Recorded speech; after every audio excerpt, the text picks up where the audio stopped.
morning, students. Myself, Subodh sir. This is the economics class for Standard 9. And in this class, we would be discussing about the people as a resource. And in these chapters, we are going to discuss regarding the some features which makes the human resource more and more useful. Certainly, if I ask you questions, why you people are making a study? Simple question is, पढ़ाई क्यों कर रहे हैं? You all are giving the different answer. But are you making a study for yourself only, or it is for the society also? In these questions, your answer would be, I know that, sir, we are making, first answer would be your, yes, for myself, because there is a tough competitions. Do you think that by making a good education, you are going to help the nation also? Because human resources are becoming more useful by the two factors. One is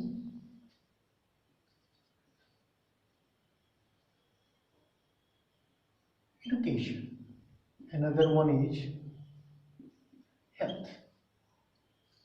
How does these two things contribute? How the education contribute and how the health contribute? Education provides a skill. And what does the health provide? It provides expectancy, life expectancy. Due to better medical facilities, now people are able to survive the longer life, disease-free life. The disease which used to be very much sacred and harmful at that times, now disease not so much dreaded as it used to be thought earlier times, because due to the development in the medical facility, it has been reduced. Due to the knowledge and educations, people are more aware about not only about their health but also about their society.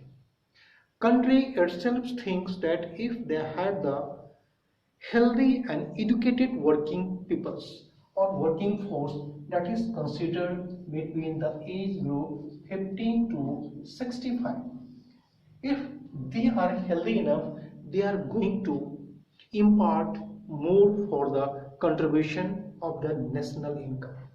Whether they are producing the good services either inside the country or outside the country, but it increases the national income, it contributes the national income. After the independence, and after 1947, what changes do we see in the field of education? How much it is increasing? Now, if we see today, we will talking about the education aspect of the population.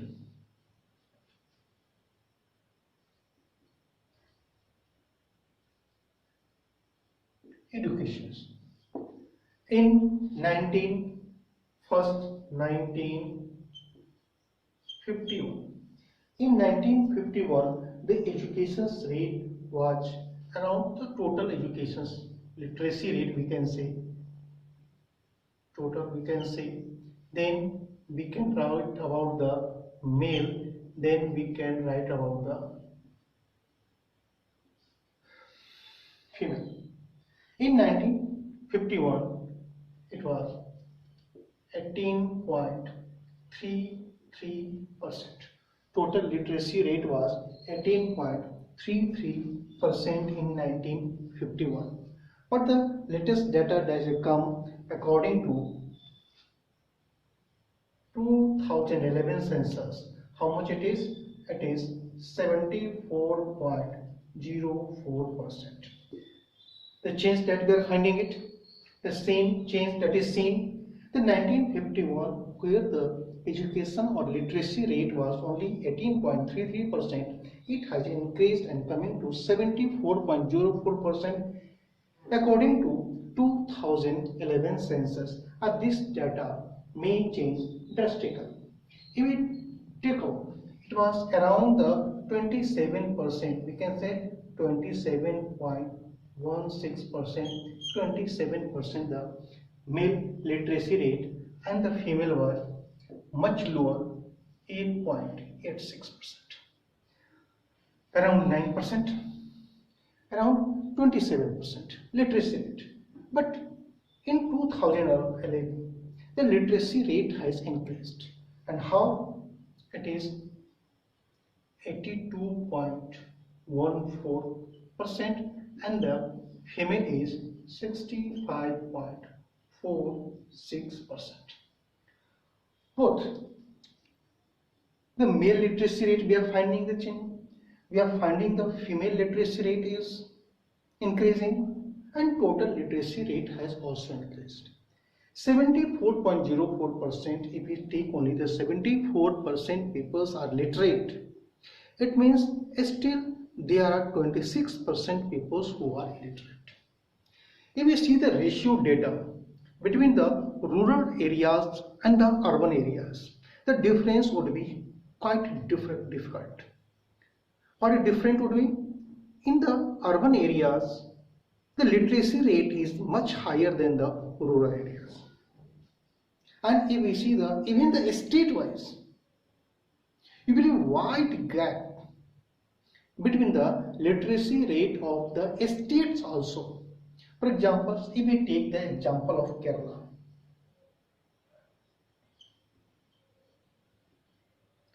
literacy rate of Kerala is 93.91%. It is the highest literacy rate. Then we have the Bihar. Can you guess what would be the literacy rate of Bihar? Literacy of Bihar is the lowest among all the states. It is around 63.46%. Around, maybe a little bit different, it is 63%, around 63. At 93-91, we can say it is around the 94%. This is a wide gap between the literacy rate of the Kerala and the Bihar. This is it. Earlier, we are finding a change in the data. If we compare it, the comparison is being taken place. What made the changing the ratio? Education, which was earlier the part of the state list, now it is a part of congruent list. Education, which was earlier the part of a state list, now it is the part of concurrent list. It means a state list means when it was under the state list, only a state was liable to frame the laws on the education, and when it is coming under the concurrent list, both state and the center frame the laws on the education. And if on the same matter both has made the law, then the law of the center would be acceptable, but it generally not happens. After the inclusion of education in the concurrent list, the scenario is changing very fast. It means literacy rate is increasing. But still, as we discussed, how much people? If the 74% people are the literate, then rest is around 26% people who are illiterate, where this much literate peoples are there. Then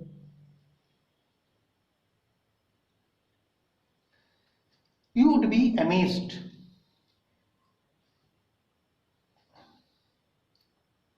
If we take the Madhya Pradesh, if we take the Rajasthan, if we take the Uttar Pradesh, we take the Bihar, then we take the West Bengal, take the Andhra Pradesh, and we take the Telangana. These states, Madhya Pradesh, Rajasthan, Uttar Pradesh, Bihar, West Bengal, Andhra Pradesh and Telangana, these are the 7. But according to 2011, it was only 6 states. They constitute 70% of total illiterate of country. Whatever illiterate peoples are there, whose 70% reside in these states. How the education is so important? Education is important to earn more money. You see around you, the people who are earning more. Simply the people whose education is higher, who has more technical knowledge, they are earning more, and who has the less, they are earning the less. If you see the education department itself, in school, in colleges, if you compare it, the teachers who are teaching in the primary school, their salary is much less than the people who are teaching in the colleges. It means the people who are teaching in the colleges supposed to have the higher education. An engineer earns much more than a person who has the simple education. So investment in education, we can say it is the prior investment, because it can reap the fruit of income in the coming future. That's why the educated parents try to invest more on the education. Government itself also try to invest more on the education and health both. We know that India is the poor country, and all the peoples do not have the balanced diet to take it. To provide the poor peoples, you might have read, the government has launched a program that is called Mid-Day Meal Scheme programs. What is the main aim of the Mid-Day Meal Scheme program? First, to provide the nutritious diet to the poor peoples. And if they are being provided the nutritious diet, they would be healthy enough. And if they are healthy enough, then they would be taking the education in such a way that it would be fruitful for them. Because healthy people would be able to work for a longer period of time. Can you think?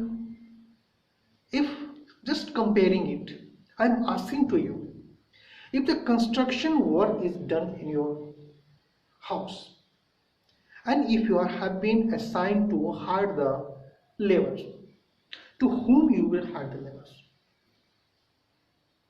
It means the masons who have some calculating abilities, who can measure and just add up the walls. If a laborer is not healthy, would you be willing to hire them on? Not willing, because we will see that simply considered that the work would be not done in such a way that they wanted it was the wastage of money and the times. That's why all the peoples in all the institutions, education and health play a vital role. Today we are talking about the education itself. So we have given the data. What the government is doing it to provide the educations. We find still the graduate number of graduate in our country is less, because yes, people coming to the primary education, they are getting the education, then they go to higher school. It means from the primary educations to higher educations, the dropout cases increases. And even go to even the more higher educations, means graduations, post graduations, technical knowledge, technical educations, these are very less. It is increasing. If we draw it, it would be like a pyramid. Why the dropout is more? Simply we will see the demography. In the each village there is a primary school is there, but high schools are after the 6 to 7 villages, or it is a distance. So in the rural areas, parents do not permit their girl's child to go to the distance. A school which is at a distance from their village. There are many reasons that they are not willing. Secondly, there is also regarding about the income. The income of the family is so measured that they are not thinking of supporting the education to their girl's child. That's why if we have given the data, the literacy rate of the girls is still less. All the state government is trying to promote the girls' educations. That's why some steps are being taken to provide the educations for all the children who has attained the age of 6 to 14 years. So Article 21A, it was rights to education.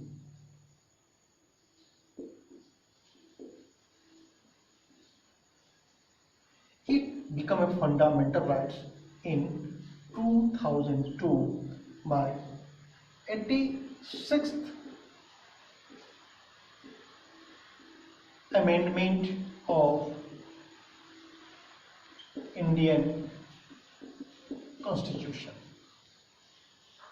And RT, rights to education, means under the right to education, it was made compulsory even from the private school to provide the 25% of their seats, that is the elementary seats, means starting seats reserved for the poor peoples.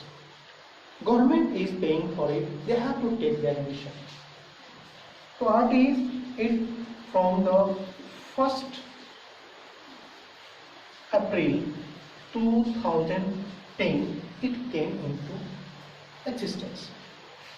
It means even the private school, if we see the ratio, then the public school and the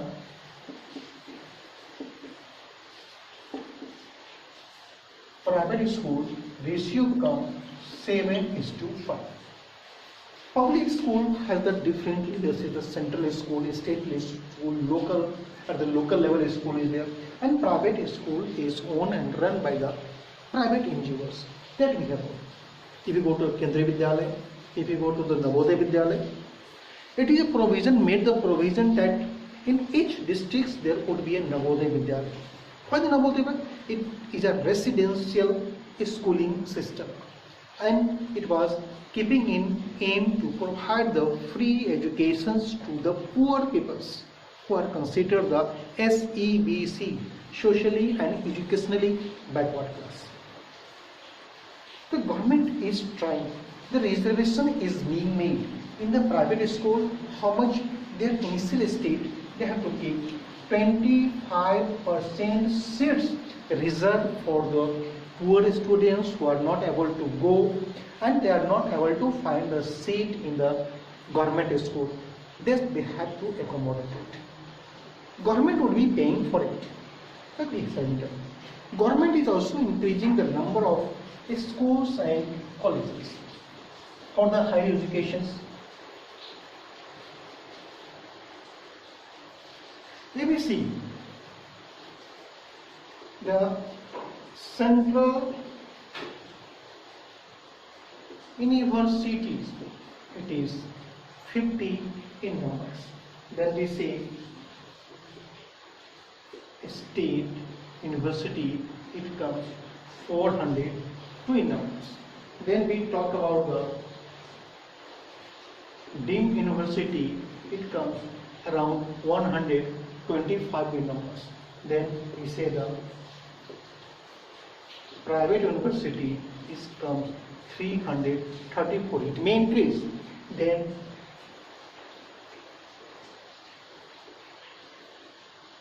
Institute of National Importance 155. It comes IIMS, AIMS, IITs, NITs, ISM, etc. Indian Institute of Technology, National Institute of Technology, Indian Institute of Mines, Medicals, these all are the numbers. It means number is increasing. Other than this one, if people have been engaged in working and they have not getting the regular time to get the educations, they have been provided the open university also. Other than it, we have the open university where students get the education at their ease, according to their ease. And Indira Gandhi Open University,